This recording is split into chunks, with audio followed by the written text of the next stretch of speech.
Hi there, good noon, and for a change, after a long time, I am taking up vocabulary today. So welcome to BYJU'S Exam Prep channel that is dedicated to your success as a B School aspirant. We are 100% committed to help you go across that finish line successfully. If you're new to our channel, please don't forget to subscribe and press the bell icon so that you start getting the notifications. My name is Vikrant. I am your personal coach for all things English and communication skills, and occasionally when you need some strategic inputs on the mental aspects, I would love to help you with that as well. So let us start with vocabulary for OMAT. So first up, you may look at it and say, OMAT, what is that? So this basically is other management entrance tests. So all the non-CAT exams, this is normally we focus so much on CAT that all the other exams generally get labeled by this nice little acronym called OMAT. So whatever we are going to cover today, it will help you with NMAT, SNAP, XAT, TISNET, Maharashtra CET, and to a certain extent even MyCAT for those of you who are applying to MICA. So you know, all these other entrance exams typically ask us a lot of vocabulary based questions. Of course, it goes without saying that even the CAT depends on vocabulary. I mean, if you're not great at vocab, you'd struggle to understand the passages, and therefore you need to be good at it. But then these other exams test us directly on it, and therefore it is important for us to work on it. Oh yes, Raju, I forgot CMAT. सारे बाकी exams में आते हैं यार. So किस तरह के questions आते हैं? So what kind of vocabulary based questions do we get? So you notice we get a lot of synonyms and antonyms, right? Within synonyms and antonyms there are different varieties. So for example, they can ask direct synonym antonym questions, they can ask us contextual synonym antonym questions, and they can also test our understanding of idioms and phrasal verbs that are framed from that particular word. So right, and then there are these one word substitution questions, and then you have fill in the blanks, and then we have verbal analogy, and then we can have odd word out, we can have spelling based questions, we can have word anagrams, we can have plenty of variety, right?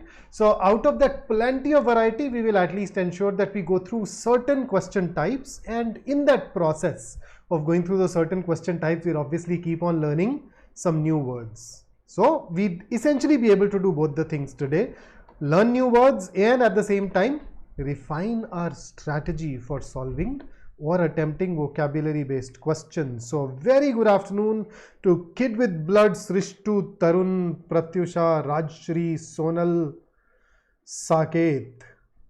Okay, so let's start. So are you ready? About time, yeah. NMAT will start in October, right? So I hope that you've started taking these questions seriously. हालांकि देख के लग नहीं रहा तुम लोग तो बड़े अच्छे हो, आ गए हो. कई लोग जो रेगुलरली आ रहे होते हैं अपने कैट वाले सेशंस में, वो आए नहीं आज, है ना.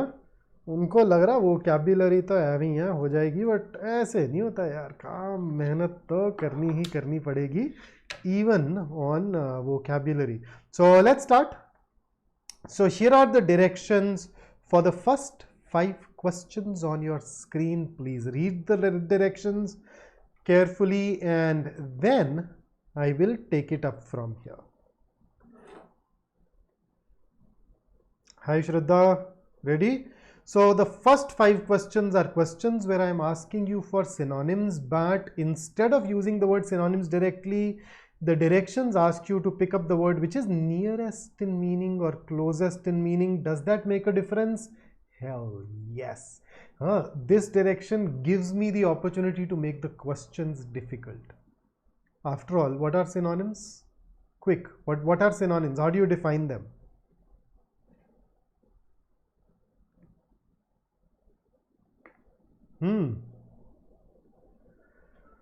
So a lot of people think synonyms are words with same meanings, which is not right. Synonyms are words with similar meanings, and similar means that there are some differences. The differences could be minor, minute, subtle, but the differences do exist. So when I say nearest in meaning, it is possible for me to give you 4 answer choices where all the 4 words are synonyms of the word given to you in the sentence or the question. And I can force you to dive into those differences that exist within those synonyms. That's how this particular direction can make it a little more challenging for us. Okay, so here you go. Question number 1, those of you who are joining in just now, here is the question on your screen. You are supposed to give me the synonym and your time starts now.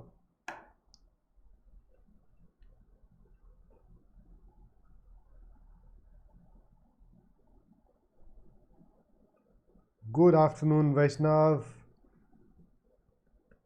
Come on, you have 5 seconds to answer. Okay, so the power of the monarchy was circumscribed by the new law. Circumscribe means to limit. So circum means around, scribe is to write. So circumscribe actually means to draw a line around someone. So this line limits you. You cannot go beyond that line. It's like a Lakshman Rekha. So we are looking for the synonym of circumscribed, and the best answer here will be constrained, because one of the meanings of constrained is to limit somebody or to limit something. Then you have this word called naturalized. It is normally used with the word citizen, naturalized US citizen, Indian citizen, whatever. So if you are a naturalized citizen of a country, then it means that you have been made a citizen of that country even though you were not born there. आप वहाँ पैदा नहीं हुए थे, मगर आपको वहाँ का पासपोर्ट, वहाँ की नागरिकता दी जा चुकी है. And then circumvent is to bypass something, to avoid something, to go around something. So you have a difficulty, an obstacle. You can go, you can jump or duck or go around, right? So when you go around an obstacle, you are able to circumvent it, and notify is to inform. It is of course a formal word, and that is why the answer here should be A. Here is your next question, question number 2 on your screen, and the time starts now.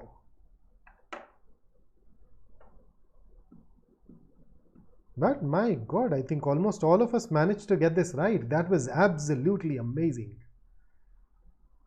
Keep rocking this way.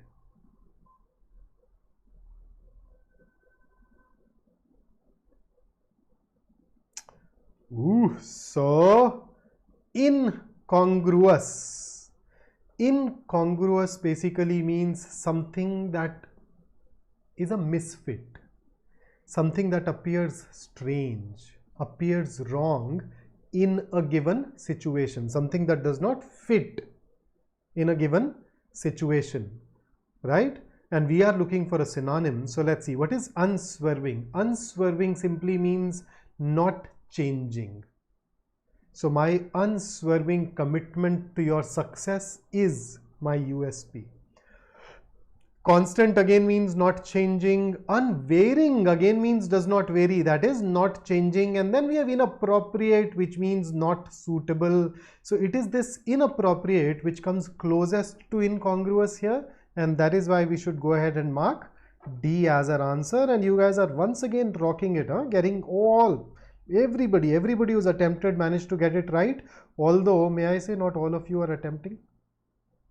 10 of you were attempting, 19 of you are watching. What's happening? Okay, I want more of you to participate. अबे क्या होगा? गलती होगा? क्यों चिंता कर रहा है यार? करना attempt. Okay, here is the third one. Mohan has mercurial temperament.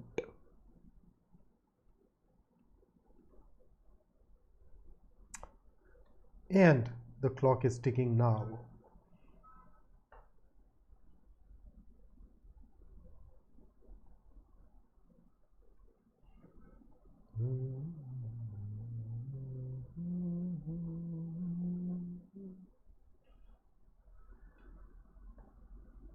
There you go, time is up. And if I look at it, mercurial basically refers to a person's mood or behavior.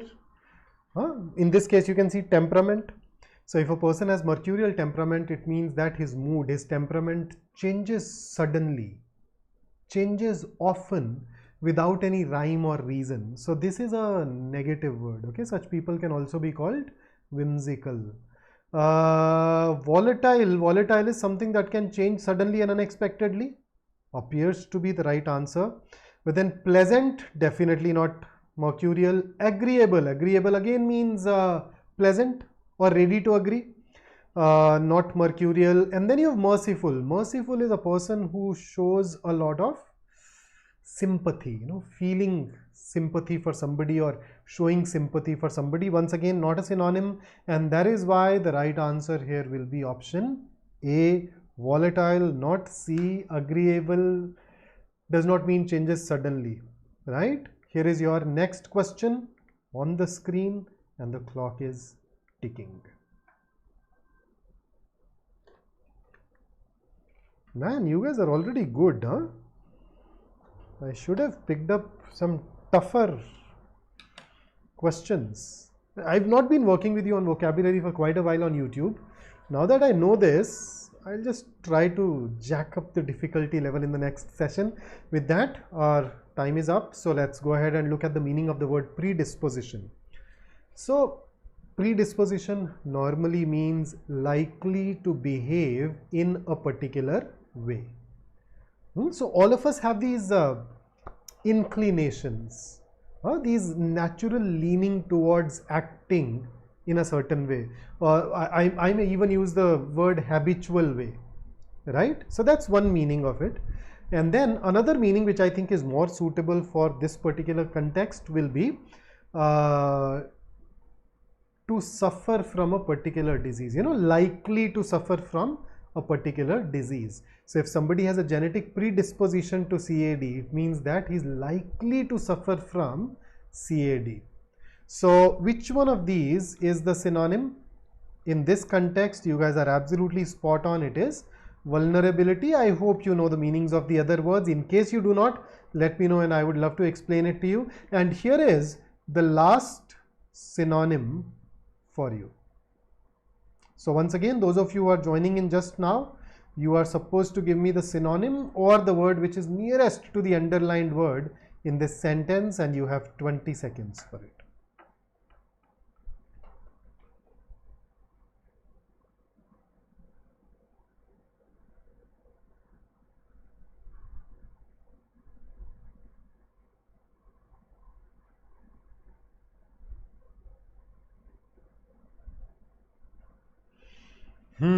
So I think some of you have met the word sardonic in your RC tones.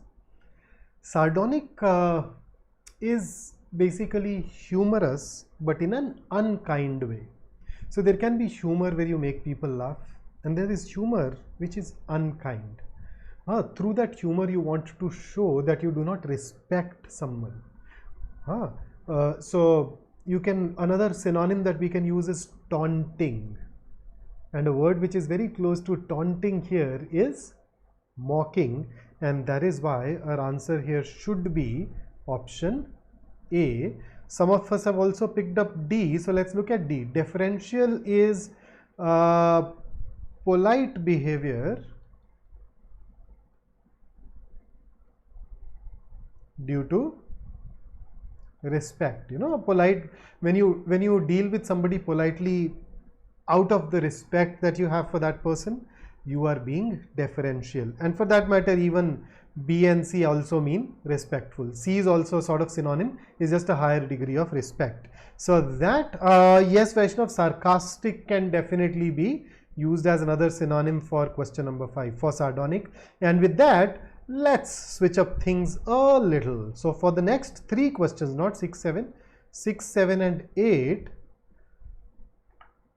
I am going to ask you for the word which is farthest in meaning, that is antonym. Although as I told you with the directions of the previous set, farthest does not necessarily mean an antonym. In a given set of 4 answer choices, I can actually give you 4 synonyms, and the one which is not as close as the other three can actually be picked up as your answer. Okay, so I'll keep flagging, I'll keep writing. For those who join in between, we are looking for kind of an antonym. Here is the question and your time starts now.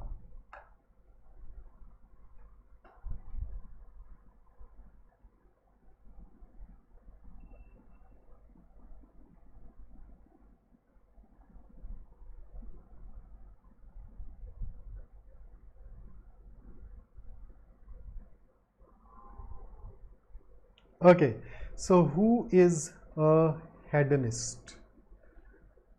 A hedonist is a person who likes to fulfill his sensory desires.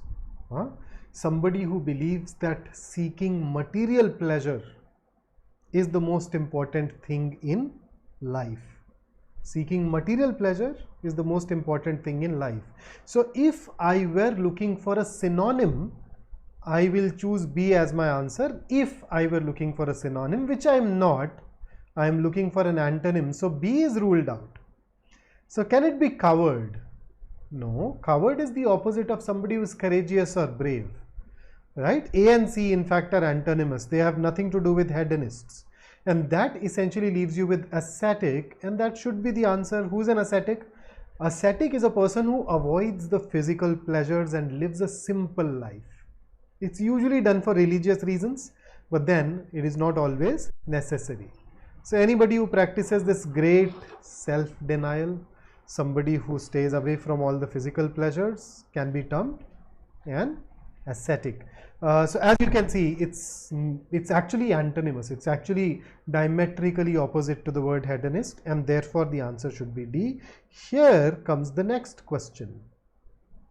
And once again, I'll write it so that you don't forget it. Now we are looking for an antonym. Here is the question. Shoot. This should be easy.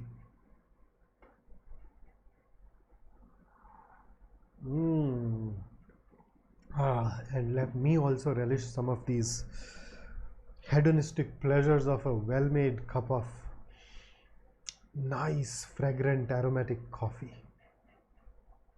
Okay, so serene basically means peaceful, calm. Another synonym will be the one that I can take from the answer choices. Tranquil. See this? So let's rule out tranquil.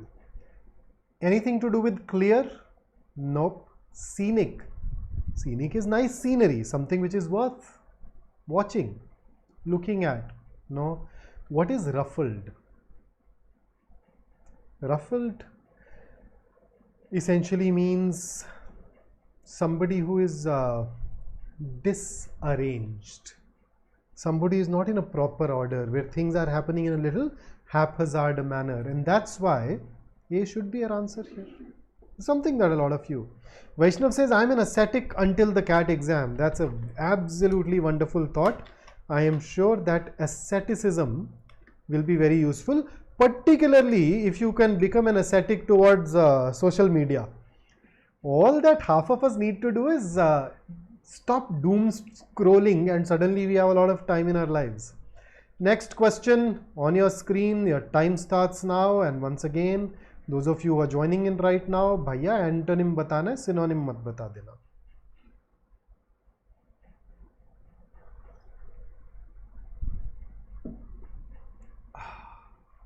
Nice.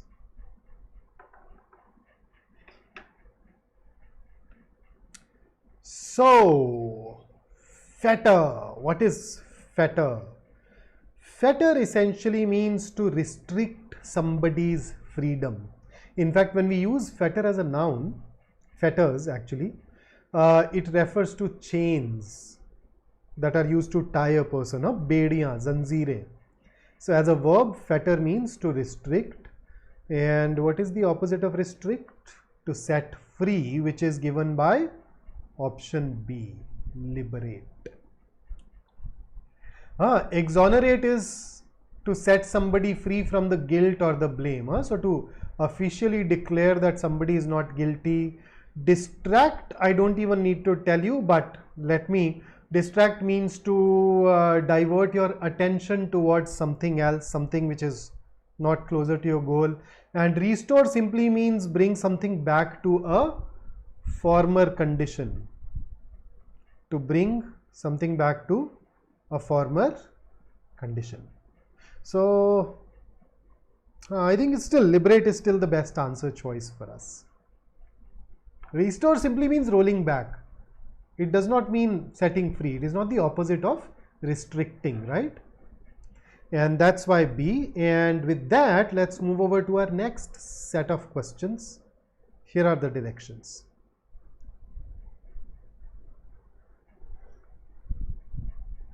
So in every question, you'll find a sentence. Some part of that sentence will be underlined. In fact, in a couple of these questions, I think the entire part is underlined. Your job is to pick up that one word that can be used to substitute the underlined part. These questions are typically known as one word substitution questions. Okay, one word substitution. So here is the first one on your screen and your time starts now.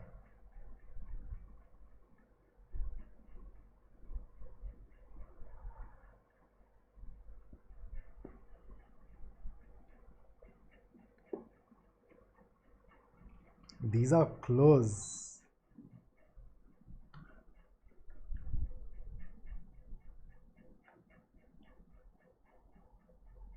Damn, my fan is making a noise today. I don't know why.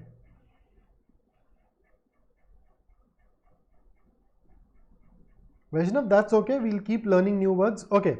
So now that the time is up, even I in fact started thinking.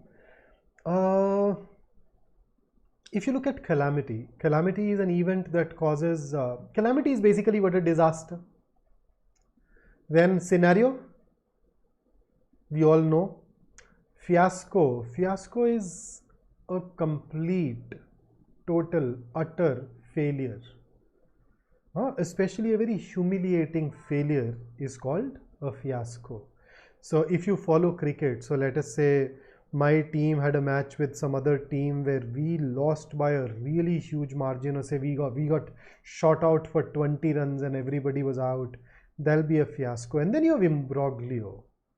So imbroglio in fact happens to have this definition given up top, and that is why we'll choose it. So I think fiasco was close because fiasco can also be an embarrassing situation, but then fiasco does not involve a confused or a complicated situation, whereas an imbroglio can have all of these three implications, and therefore the best answer for us here is option D. Right? Here is the next one. Question number 10 on the screen. One word substitution for the underlined part, and your time starts now.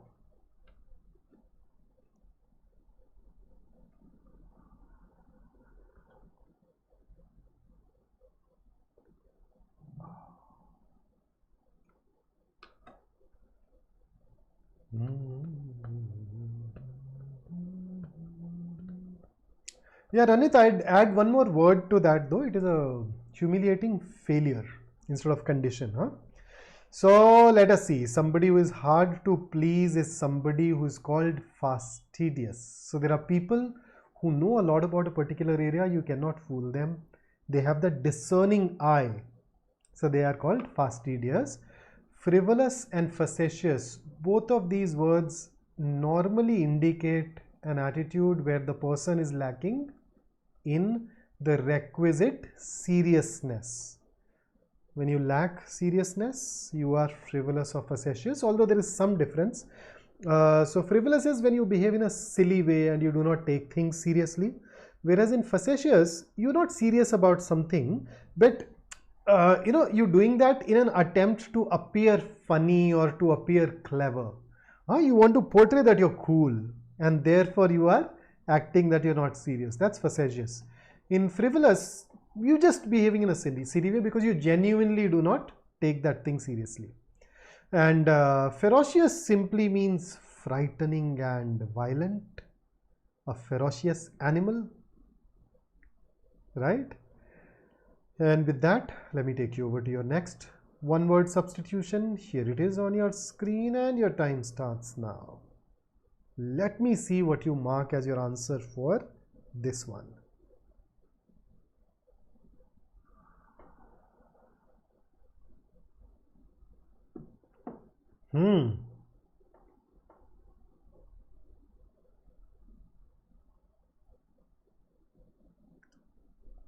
Scriptural injunctions. An injunction is something that asks you to do something or to stop doing something, right? And if it is scriptural, it means that it comes from the religious texts. So anything that should not be opposed or treated with contempt, in fact I say should not be opposed or treated with contempt, is called a flouted. Simple, right? So what is flouted? You flout basically means to disregard a rule or a law. So a lot of people in India, when I see around, I drive around me, I notice a lot of people who flout the traffic laws. A lot of us have chosen C, so let's look at flounder. Oh, flounder means to experience great difficulties. For example, although his business is a success, his marriage was floundering. He was facing great difficulties in marriage.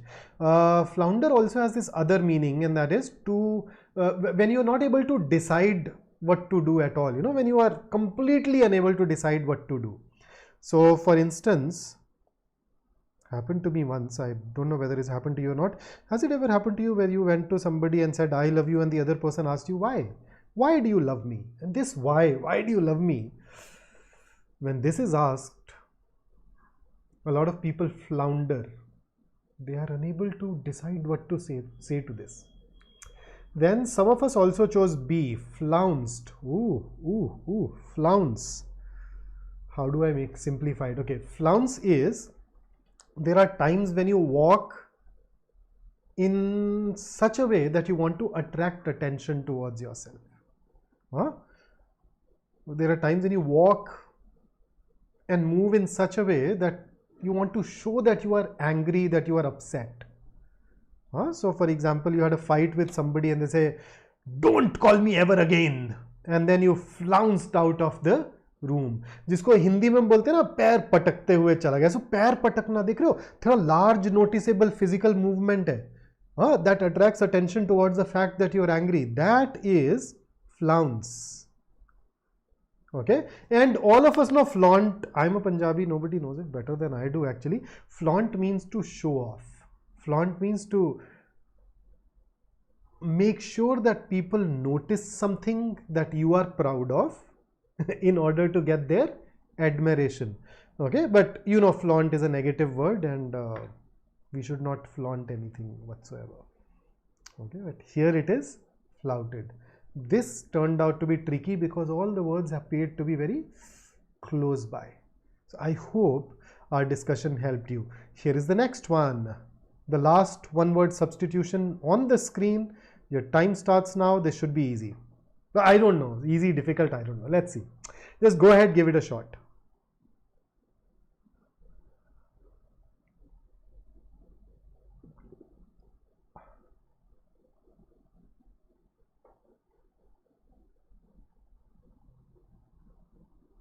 Kaustubh, that's nice. Yeah, thank you.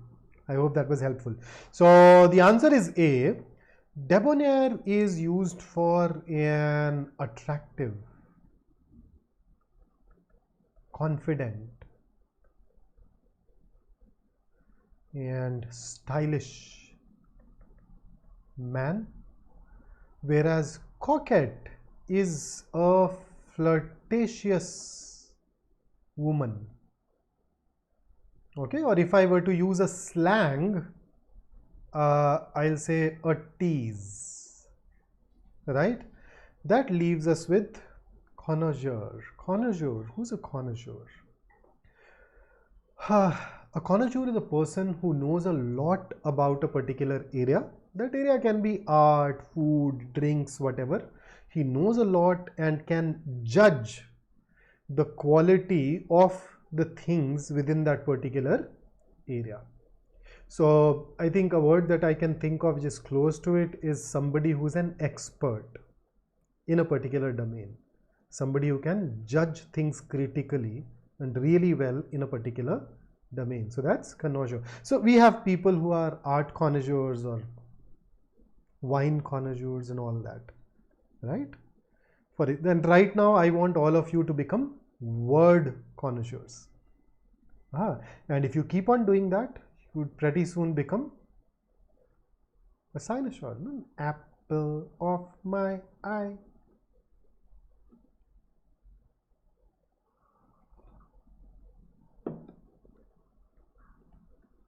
Ranit, A means this, somebody who is a center of attraction. You can be a center of attraction for any reason.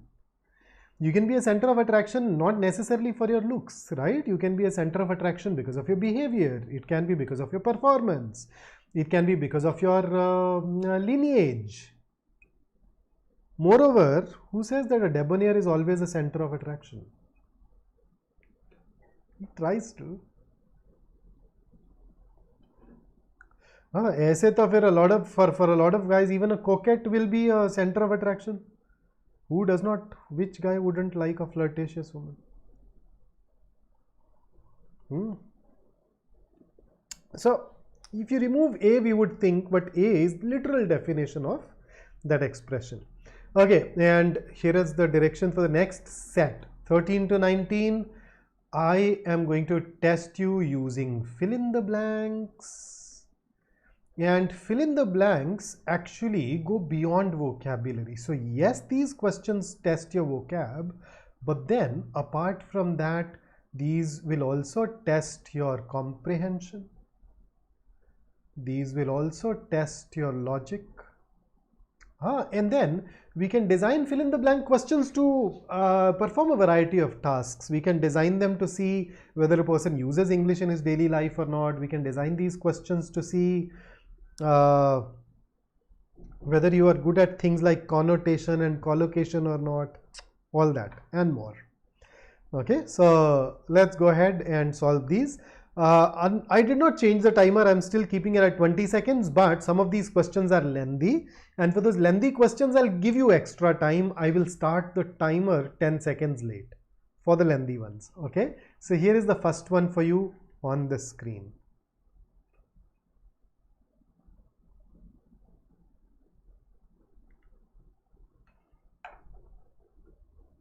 वैष्णव सुधर जा, अभी तू बोल रहा था तू aesthetic होएगा cat तक, और अभी तू मेरे को उसका ऑपोजिट बता रहा है.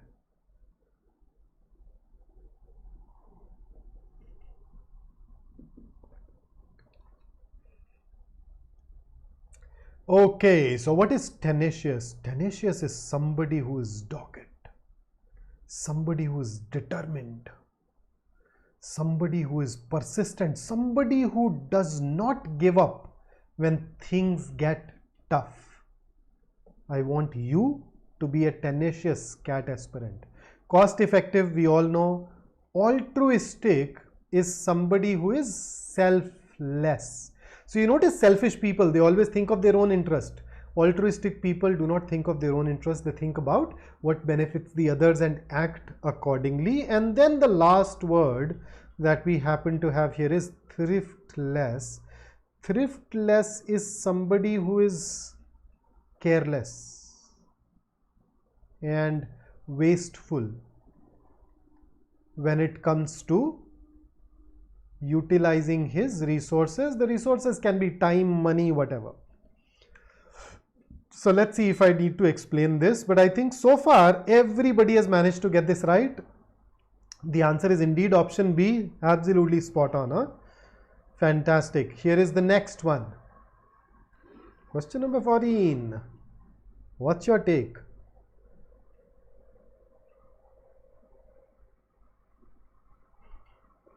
Now this requires a bit of vocabulary.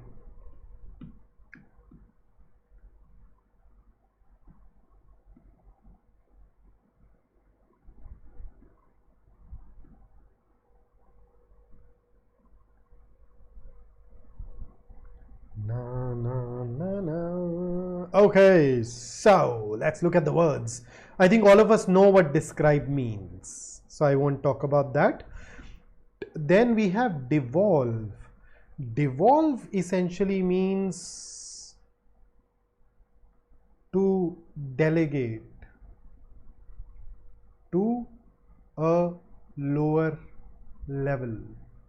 Delegate is when you assign the power and responsibility to someone else, so to transfer or delegate, to transfer or to delegate the power to a lower level.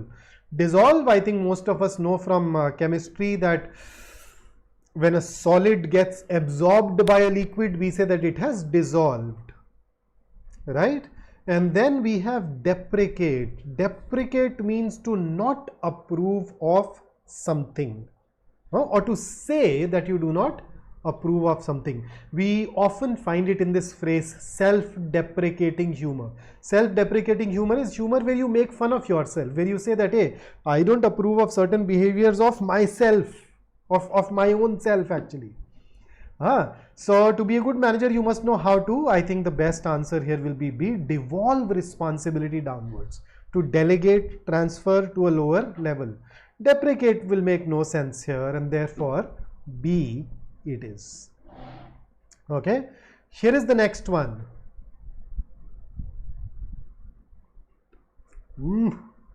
This can be a little tricky. Let's see. So I'm giving you 5-10 extra seconds.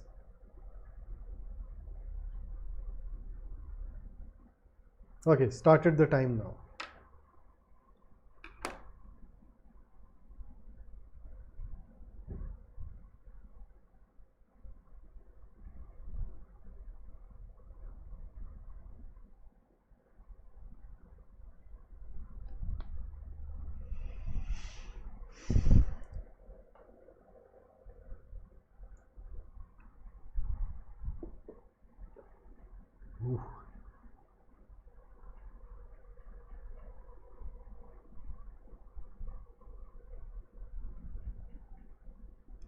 Lithography, for those who are probably wondering, it's a kind of, it's one of those printing technologies, okay?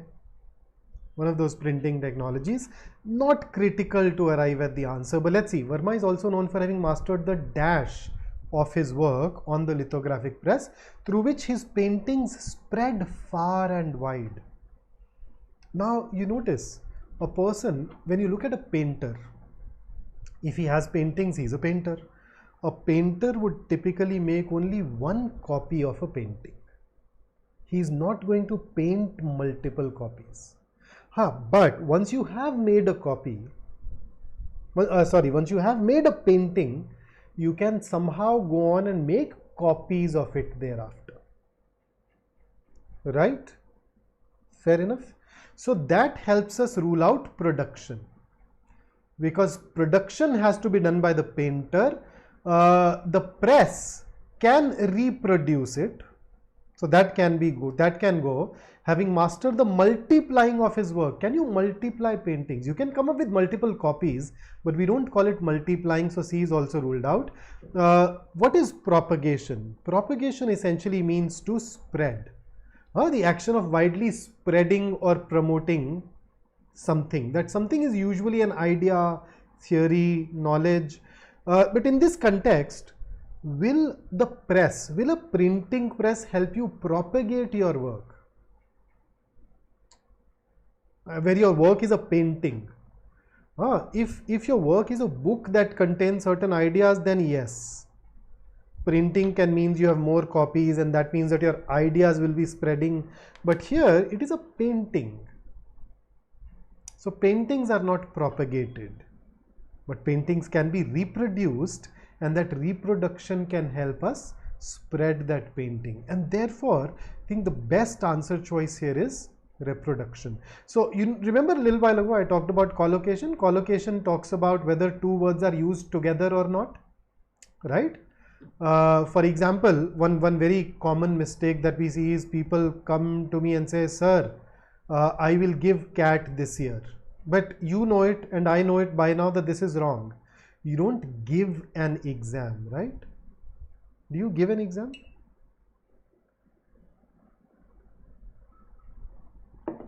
you take an exam or you sit for an exam. Similarly, you don't propagate paintings, you propagate ideas and theories and knowledge, and therefore propagation will be a misfit here, and that's why we've gone on to rule it out.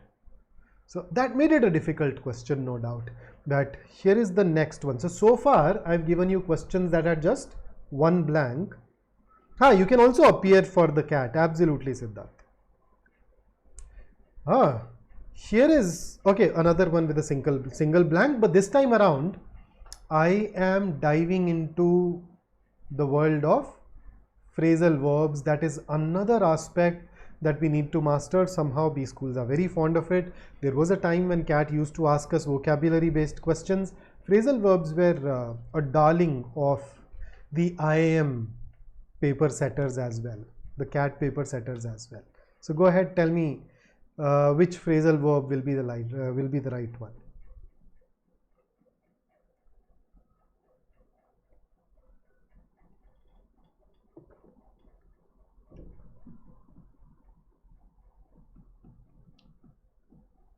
No. Okay, I managed to trick some of you with this as well. The correct answer is C. So you agreed to come and now you cannot refuse to come. That's what we want. So the best phrasal verb here is C, back out. Back out means to do something, to decide not to do something that you had said you would do, है ना. अगर आपने बोला कि यार मैंने बोला तो था मैं ये करूँगा पर अब मैं ये नहीं करूँगा, तो it means that you're backing out of your commitment. So that's why the best is C. Back off simply means to not get involved in a situation, right? So let us say I am fighting with someone else and you, being a good person, decided to intervene and break up the fight. You move towards us, I look at you, say back off, it's none of your business, let me deal with this scoundrel, I will handle this myself. Okay, so that's back off. So where I'm asking you not to get involved. Back away simply means to move backwards, to literally move away from something because you are frightened, terrified, because you don't like it. And back onto is also a phrasal verb, but it is used very rarely. You normally so if I say that a building backs onto something, this is the only context where you use it. If a building backs onto something, it means that the back of that building faces that thing. Okay, that's basically it. So the best answer here will be back out, to refuse to do what you'd said you will. Okay, here is the next one, and this time around lengthy sentence but 2 blanks. I generally find lengthier sentences easy because there are more clues, but because it is lengthy, I'm going to give you 10 extra seconds before I start the timer. Go ahead, start thinking.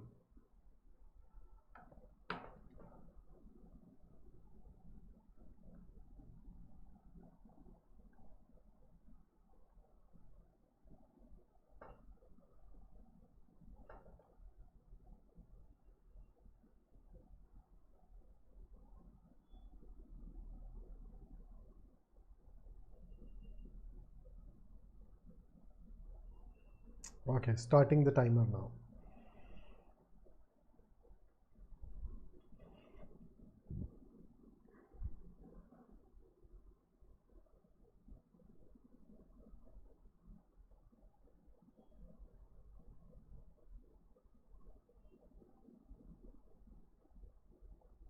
Made up your mind? If you need more time, take it.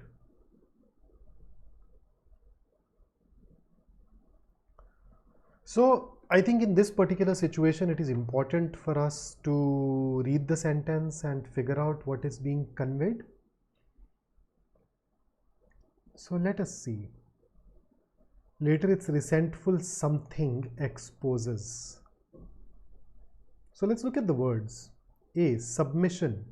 Submission, you all know, submission, deadlines and all. The act of giving something for a decision to be made by others. When you submit a project You deliver, you give your project so that somebody else can evaluate it. So that's submission. Then the other word here is orthodoxy. Orthodoxy simply refers to the generally accepted beliefs of a society, a religious group, or a political party at a particular point in time. So generally accepted beliefs of a group at a particular time. That's orthodoxy. So can we use A? Later its resentful submission exposes one of the orthodoxy fault lines. Nah. So you notice in the second blank I need an adjective that can describe fault lines. Orthodoxy is not an adjective, so you can anyway rule it out. So A will be grammatically incorrect. I can definitely rule out. Orthodoxy definitely does not go. Let's look at B. Reluctant, resentful compliance. What is compliance?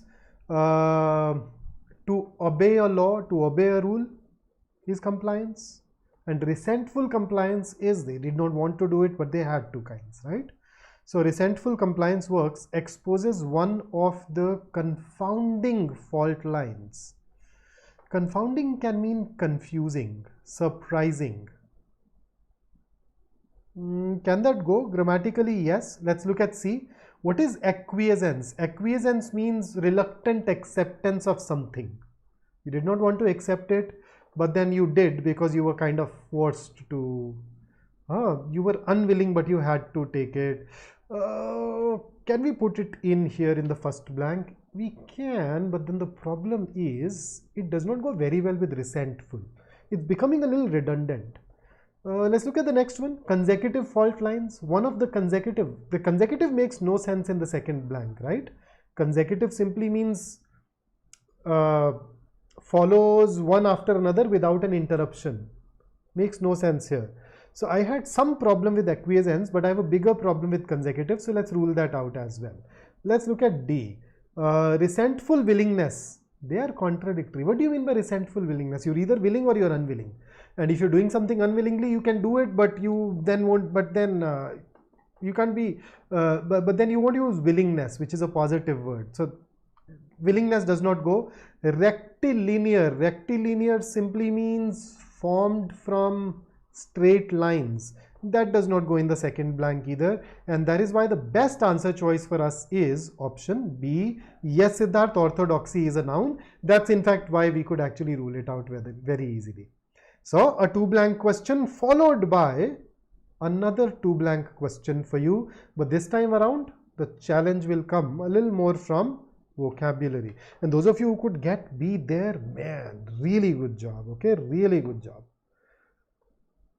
Let's see what you choose here, giving you 5 extra seconds.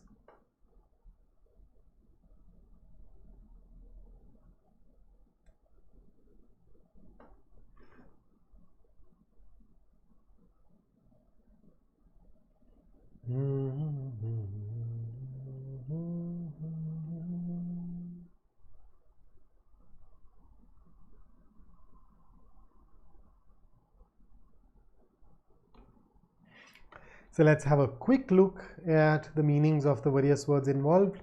Nettling. Nettling simply means annoying. Okay. Something that makes you slightly angry is nettling. Chimera. Now, chimera is a word that comes from Greek mythology. Remember Greek mythology? Ancient stories of the Greek world. So according to Greek mythology, chimera is a creature which has a lion's head, a goat's body and a snake's tail. So mythical, imaginative, a mythical imaginary creature. Now we also use chimera to refer to a hope or a dream that is very unlikely ever to come true. A hope, a dream, a plan, a scheme that is very unlikely to ever come true. So you know chimera now. Well then scheming simply means somebody who is very cunning, very manipulative. Then you have tirade. Tirade is a long, angry speech in which you criticize someone or accuse someone. Most of the politicians, when they talk about their opposition. They typically launch tirade. Then you have this word called scalding in option C. Scalding is normally used for a liquid, something which is very hot. Okay, scalding, and we also use it for things like criticism, like very biting and hurtful criticism. Then tirade we've already covered, scheming we've already covered. Then you have savor. Savor as a noun means a characteristic taste, flavor, smell. Although we normally use savor as a verb. As a verb it means to enjoy food, or it can even be an experience, to enjoy food slowly, or to experience something slowly so that you can draw as much enjoyment from it as possible. So if we look at it, can we say as a popular annoying chimera of abuse, nettling chimera of abuse makes no sense. As a scheming tirade of abuse, abuse cannot be scheming, so scheming can be ruled out. Scalding abuse, yes. Tirade of abuse, yes. Scheming we can once again rule out, so savor also won't go in the second blank. So the best answer for us is option C. We cannot put scheming. Abuse cannot be scheming. People are scheming. People can be manipulative. Pradeep, I've actually taken sessions on our channel itself where we've talked about how we can improve our vocabulary. You can look for those, or maybe I'll probably take it again now that we have people who are also starting their preparation for CAT 24, and I can help them as well.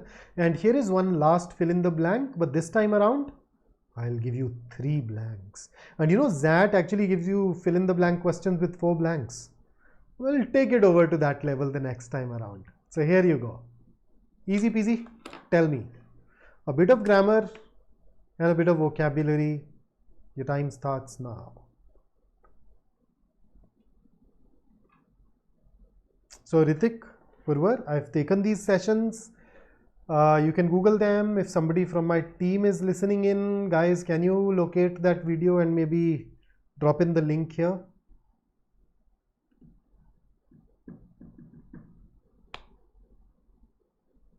So what's your answer? So the first blank requires is or are, and because work is definitely not plural, the options with are ruled out. That leaves you with A and C. Consigned, assigned, appendix, dilemma. I think I can actually look at the third blank. The work is suitable for a general audience as equations have been dashed to a comprehensively mathematical. You cannot have a mathematical dilemma here. Has to be appendix. So should be A. I did not even bother with B, second blank, but let us check. Let's look at the meanings nonetheless. So what is consigned? Consigned basically means to send something to someone or to shift something somewhere. And assign, on the other hand, is to give a particular job, to give a particular piece of work to someone. Then what is an appendix? A separate part at the end of a book, a document, which gives extra information. That's an appendix, right? Dilemma is a confusion where you're not able to choose between 2 answer choices. So if I read this particular sentence, what it says, it is talking about a book. It is saying this book is suitable for a general audience. Why? Because the equations are not a part of the book. They have been given at the end additionally. So a general reader will be able to read it relatively easily. Siddharth, we have actually done that multiple times on this channel when we've talked about VARC strategy. But otherwise, in a nutshell, the difference between CAT and the other exams is that the other exams will also ask you grammar and vocabulary based questions, plus occasionally asking you direct CR questions. And in case of SNAP, you won't even have RC. Then the difficulty level can vary. That's basically the difference in a nutshell. Okay, so that was question number 19. And before I sign out for the day, here is one last question for you. Select the option with the correct spelling of the given word. So there is one word that has been spelt in 4 different ways. Give me the spelling which is correct.